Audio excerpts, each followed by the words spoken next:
Halo, selamat sore Sobat Aksi Nyata. Selamat datang di podcast Aksi Nyata dari Kamu Untuk Indonesia. Balik lagi barengan sama aku, Laras Tahira. Aku bakal nemenin kamu beberapa waktu ke depan, Sobat Aksi Nyata. Dan buat kamu yang mau nontonin podcast ini, bisa nonton via live Instagram, bisa lewat Twitter, terus kamu juga bisa nontonin via YouTube, website, semuanya sama di akun @partaiprindo. Terus kamu juga bisa nontonin di Sindo News, bisa nontonin di inews.id, bisa nontonin juga di RCTI Plus. Dan untuk sore hari ini, kita punya tema yang menarik nih ya. Ini adalah proses kita mengenal profesi CRM untuk generasi Z dan juga milenial. Dan untuk membahas hal tersebut, sudah hadir bintang tamu kita di studio podcast Aksi Nyata. Beliau ini adalah seorang AE, iNews Media Group. Sudah ada Mas Rahmat Aulia. Selamat sore Mas Rahmat. Sore, Mbak. Gimana kabarnya? Baik banget nih, baik. Jadi Mas Rahmat ini adalah seorang CRM. Tapi mungkin sebelum kita ngebahas tentang CRM ini, mungkin banyak yang belum familiar juga apa sih CRM. Kalau AE, account eksekutif, mungkin udah banyak yang tahu ya. Tapi kalau CRM tuh kayaknya masih awam gitu kedengarannya. Sebelum ke situ, kita kenalan dulu dong. Mas Rahmat ini kuliahnya dulu jurusan apa, terus sekarang sehari-hari apa kegiatannya selain bekerja, mungkin punya hobi lain gitu. Perkenalkan dulu yang pertama, nama aku Rahmat Aulia Isa, aku lulusan Sarjana Ilmu Komunikasi. Oke, Hikom ya? Iya, Hikom di Al-Azhar. Al-Azhar, Oke, Jakarta. di Al-Azhar. Nah, untuk kesibukan sehari-hari sih, sekarang sih kerja aja sih, kerja, terus abis itu palingan ada beberapa sampingan-sampingan yang dijalanin untuk menambah pundi-pundi lah. Ada side job ada lah. Katanya nyanyi ya, main musik gitu ya? Kadang-kadang doang. Karena kan sebenarnya masuknya apa? Generasi Z atau millennials? Aku sih jatuhnya milenial sih. Millennials. Kayak millennial sama Gen Z itu kan identik banget sama yang namanya social media. Iya, Pasti betul. manfaatin banget social media, apalagi di pekerjaan Mas Rahmat yang seorang AE yang tujuannya pasti berkomunikasi dengan klien lah, Iya, betul. dengan brand lah Iya, gitu kan. betul. Harus pinter ngomong, bener nggak? Iya benar. Jadi kalau misalnya untuk sebagai AE ini kita kenapa juga harus aktif di sosial media, karena kan di sosial media itu juga kita bisa mengenal brand-brand baru. Biasanya Iya. kan ada yang namanya itu ada di Google Ads kan, biasanya kalau misalnya kita lagi scroll sosial media, ntar tiba-tiba ada ads yang muncul, terus kayak kita belum, oh ini kayaknya brand ini belum pernah kita follow up nih, nah ntar kita bakal bisa tahu lebih brand-brand yang belum pernah kita follow up lagi sih dari sosial media itu. Jadi sangat-sangat berguna untuk para AE, para sales itu bermain di aktif di sosial media sih gitu sih. Berarti ads itu mendukung banget pekerjaan AE ya, betul. untuk mengetahui brand-brand baru lain. Iya betul. Kita kan juga dari ads itu kan kita bisa tahu setelah ads itu kan biasanya kan nanti kan ada landing page, nanti kalau misalnya kita klik ads itu ntar dia bakal lari kemana, dan itu ntar pasti bakalan bisa ketemulah titik untuk kita mendapatkan brand itu. Gitu. Kalau AE gitu ya main sosmed ya. Kalau Iya. aku kan main sosmed ada ads langsung aku lewat kan. Oh, Kayak iya. udah deh story selanjutnya apa nih gitu. Beda-beda pekerjaannya beda. Nah sekarang ngomongin CRM. Oke. Jadi CRM itu apa dan pekerjaannya apa? Katanya Mas Rahmat nih AE, tapi CRM itu seperti apa sih? Oke, baik. Jadi aku jelasin sedikit dulu nih. Jadi AE sama CRM itu sebenarnya CRM itu bukan profesi. Jadi Oke. AE itu ada berbau dengan CRM karena CRM itu ada Customer Relationship Management. Jadi itu tuh kita itu kayak membangun relation terhadap klien. Jadi AE ini pun juga kita kan membangun chemistry, membangun engagement juga kan terhadap klien kan. Makanya CRM itu sangat berpengaruh juga terhadap profesi AE. Nah, kalau untuk penjelasan singkatnya ini CRM balik lagi nih, CRM ini singkatnya udah strategi bisnis untuk sales nih, untuk menaikkan engagement suatu perusahaan terhadap kliennya. Jadi misalnya nih MNC, misalnya kita ngomongin MNC untuk AE ini tugasnya itu menjual MNC terhadap brand kan ya. Oke. Nah, CRM itu di dalam masa untuk menjual itu, di dalam itu ada CRM. Ada untuk kita membangun engagement, kita menawarkan produk. Pokoknya kita di situ tuh selling itu pokoknya selama masa penjualan itu, itu CRM. Oke, jadi CRM ini itu adalah sebuah program. Nah, sifatnya itu private atau ini adalah sebuah program yang bisa di-share sama teman-teman AS kalian, atau setiap personal tuh punya program masing-masing? Nah, itu dia. Kalau untuk sebagai CRM itu biasanya nanti orang-orang itu bisa membangun jati diri CRM-nya dia masing-masing. Karena kan kayak misalnya kayak aku nih, aku sebagai AE sales nih. Nah, aku tuh membangun citra aku terhadap klien itu bakalan berbeda sama misalnya Mbak membangun citra Mbak terhadap klien gitu. Berarti tergantung karakter kita juga? Betul, tergantung karakter. Gitu. Jadi ya itu dia customer relationship management itu, jadi kita benar-benar mengelola gimana caranya nih, intinya gimana caranya produk kita terjual kepada klien. Iya. Gimana cara kita membuat brandingan yang bagus terhadap MNC, let's say seperti itu gitu ya. Tapi kan sebenarnya kalau program-program yang ada di dalam AE seperti itu bukan memang sudah ada, atau CRM ini memang sebuah istilah yang baru aja gara-gara lagi rame Gen Z dan millennials? Sebenarnya sih CRM ini boleh disingkat sebenarnya perpaduan antara sales dan marketing. Jadi, double job. Gitu. Ke situ ternyata. Sales dan marketing. Oke. Kalau zaman dulu marketing yang meng-create, sales yang menjual. Nah, CRM ini digabung jadinya. Gitu, jadi sama dengan AE kan, jadi dia meng-create juga dan dia menjual juga gitu. Jadi sebenarnya kalau bahasa kurang baiknya tuh ya double job. Bahasa kurang baiknya. Ya bahasa anak-anak sekarang lah. Double job. Tapi bagus kan, maksudnya itu positif. Betul. Jadi kita punya ilmunya lebih banyak. Betul. Iya kan. Gajinya double juga pastinya ya. Karena kan double job namanya juga. Berarti sepenting itu ya CRM untuk suatu bisnis. Iya, sangat-sangat penting sih, karena bisnis dibangun untuk bisa dijual. Nah, kalau misalnya nggak ada CRM ini atau nggak ada yang ngejual, ya suatu perusahaan akan bisa jatuh gitu. Jadi bisa dibilang ujung tombaknya perusahaan itu ya ini dia. Iya sih, karena yang ngejual kan. Jadi harus tahu banget produk knowledge-nya perusahaan seperti apa. Terus tadi dibahas juga sama Mas Rahmat, kita gimana cara kita membuild karakter kita supaya bisa menjual bisnis tersebut sesuai dengan karakter kita gitu kan. Dan setiap personal tuh punya karakternya masing-masing untuk bisa branding ke klien ataupun ke orang calon pembeli lah istilahnya seperti itu ya. Nah, kalau cara-caranya tuh seperti apa? Kan mungkin ini untuk Gen Z dan juga millennials yang baru mau nyemplung nih ke dunia pekerjaan. Terus kayaknya AE ini adalah pekerjaan yang cocok buat gue karena gue pinter ngomong dan segala macam. Tapi kan kayaknya pinter ngomong juga nggak cukup ya. Pasti ada strategi-strategi lain. Kalau tips dari Mas Rahmat gimana tuh? Oke, kalau misalnya untuk tipsnya aja nih, palingan yang pertama, satu kita harus percaya diri dulu nih sama diri kita. Kita ini berhasil nggak ngejual diri kita sendiri, jangan kita ngejual produk dulu deh. Kita berhasil nggak ngejual diri kita ini ke klien ini percaya nggak nih ke kita nih, jangan kita jadi ini tuh tips untuk para AE juga ya. Jadi kalau misalnya untuk ke klien ini, kalau bisa itu jangan setiap kita ke klien tuh selling terus menjual terus misalnya kita. Nah, tapi sekali-sekali ya kita harus mendekatkan diri kepada dia dulu nih, misalnya kayak ajak hangout. Sering kayak gitu? Iya, kayak gitu. Jadi tuh ya itu salah satu halus sekali caranya ya. Iya, halus sekali. Apalagi kalau cowok-cowok yang ini nih, yang brengsek-brengsek bisa CRM-nya. Dengan jadi ngalusin dulu ya, habis itu baru. Tapi maksudnya ngajakinnya ke cowok lagi kan? Enggak. Oh, enggak. Oh iya. Gitu, jadi terus nggak bisa dipungkiri juga, sales itu mandang fisik, emang bener. Kalau misalnya menurut aku untuk menjadi seorang sales. Iya. Nah, jadi kalau untuk sebagai jago ngomong itu poin utamanya.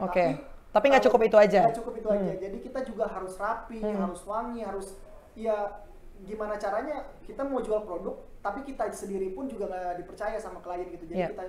Jadi kita dulu yang harus bisa ngejual diri kita gitu. Pantes AE cakep-cakep ya. Ternyata itu alasannya ya.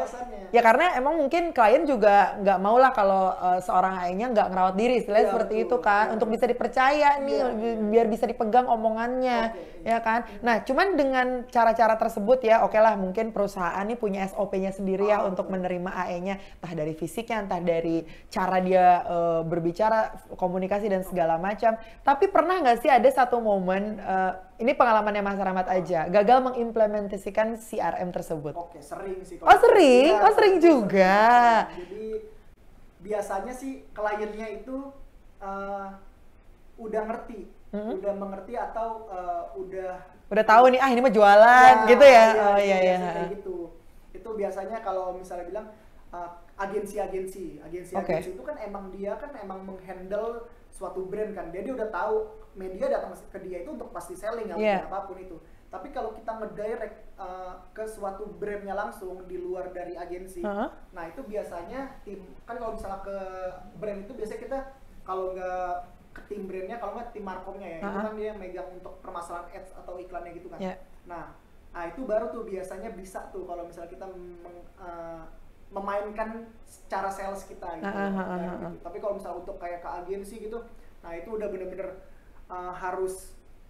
harus tingkat dewa sih itu CRM-nya, jadi harus bener-bener bisa ngejual. Karena agensinya juga persenannya gede. Nah, itu makanya nembusnya agak susah nih. Pengalaman nih?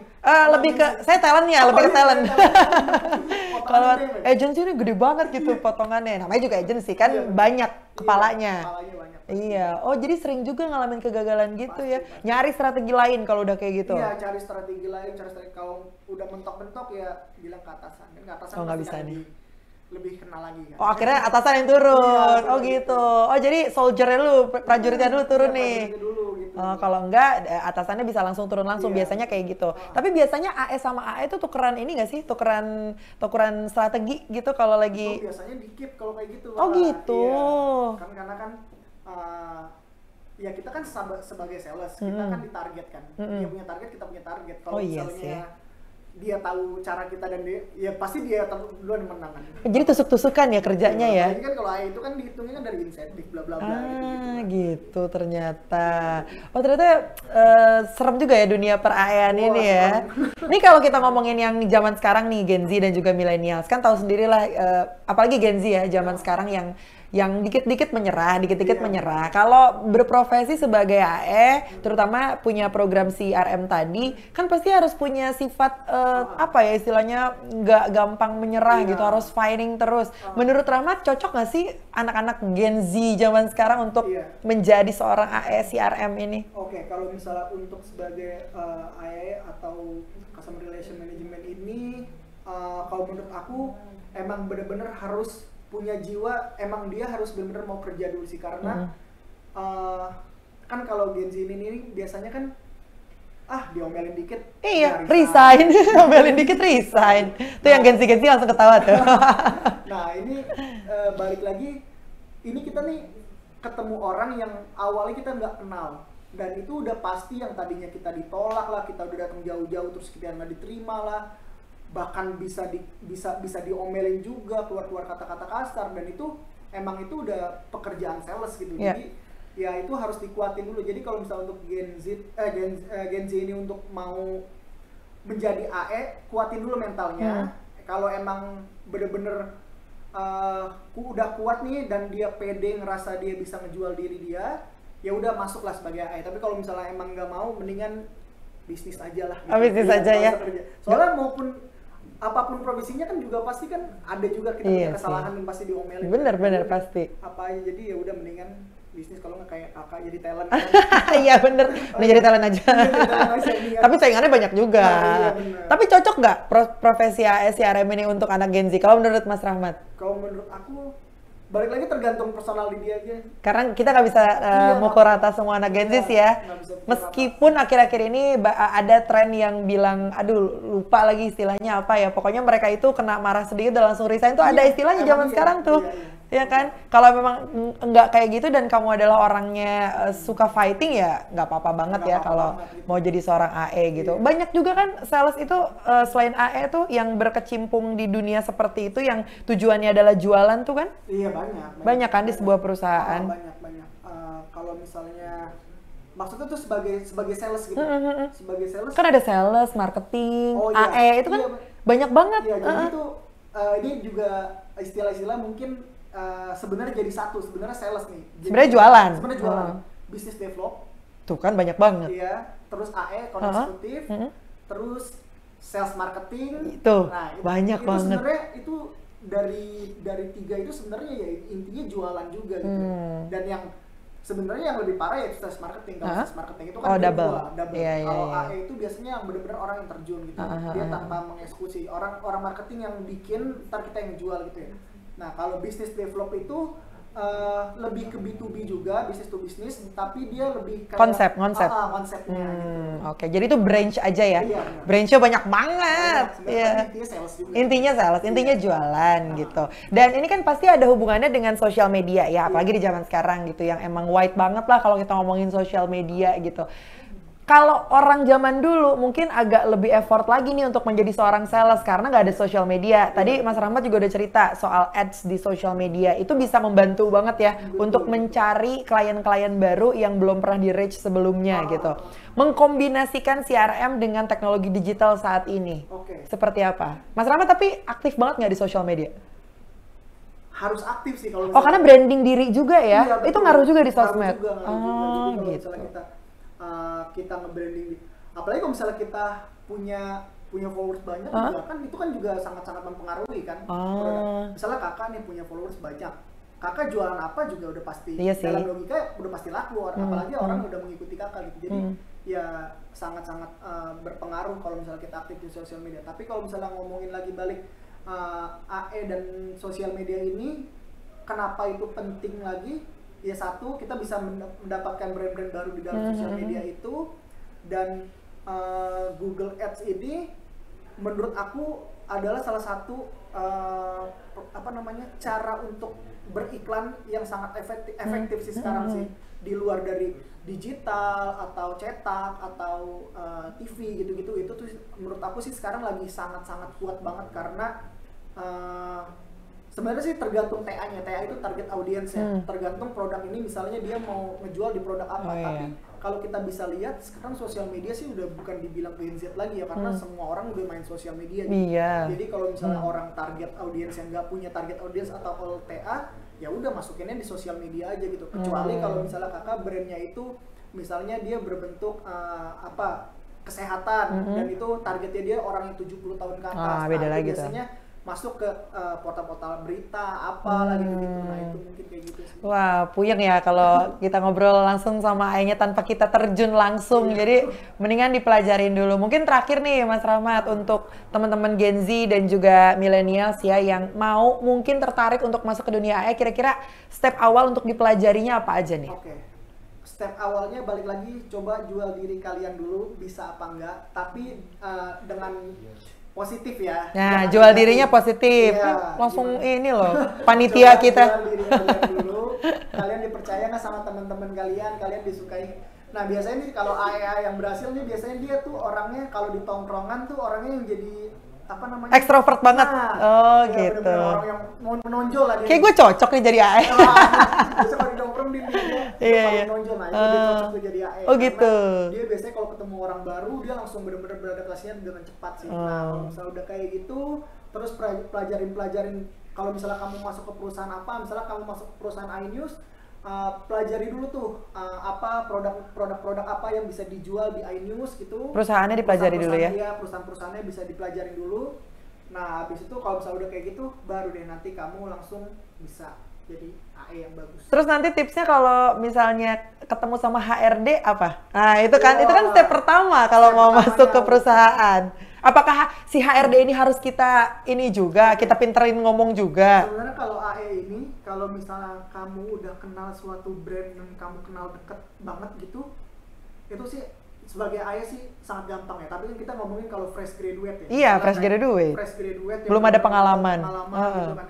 Ya mungkin ceritain aja kamu pernah aktif di organisasi, karena kan di organisasi itu kan biasanya kita ada sosialisasi ke mahasiswa-mahasiswa kan. Nah itu kamu jelasin aja, kamu jadi pembicara ini, kamu pernah sosialisasi tentang ini. Nah itu kan itu juga jadi nilai plus. Oh, ini orang bisa ngomong nih berarti di depan publik gitu sih.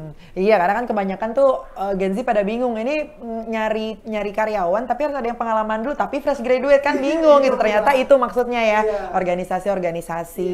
Itu dia ya Sobat Aksi Nyata, dan ini juga tentunya berkaitan dengan Partai Perindo. Campaign Aksi Nyata dari Kamu untuk Indonesia relate juga dengan movement yang dijalankan, produktif, solutif, modern, bersih berintegritas, peduli, dan juga turun tangan perjuangan untuk Indonesia sejahtera. Kali ini Partai Perindo ngajakin kamu yang pengen bergabung di Partai Perindo. Caranya gampang, kamu tinggal masuk aja ke websitenya di www.partaiperindo.com.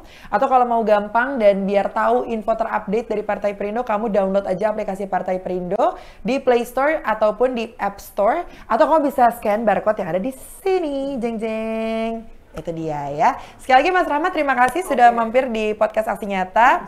Dan tentunya ini semoga memberikan banyak insight buat kamu ya, Gen Z dan juga millennials yang menyaksikan podcast ini. Terima kasih juga untuk Partai Perindo yang selalu bergerak dengan aksi nyata. Semoga Partai Perindo semakin sukses dan juga maju terus untuk Indonesia sejahtera. Salam aksi nyata dari kamu untuk Indonesia. Laras Tahira pamit dulu. Kita ketemu di episode selanjutnya. Dah. Marilah seluruh rakyat Indonesia, arahkan pandanganmu ke depan. Raihlah mimpimu bagi nusa bangsa, satukan tekad untuk masa depan. Pantang menyerah, itulah pedomanmu.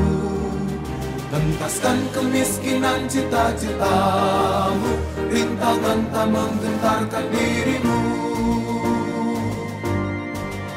Indonesia maju, sejahtera tujuanmu, nyalakan api semangat perjuangan. Dengunkan gema, nyatakan persatuan.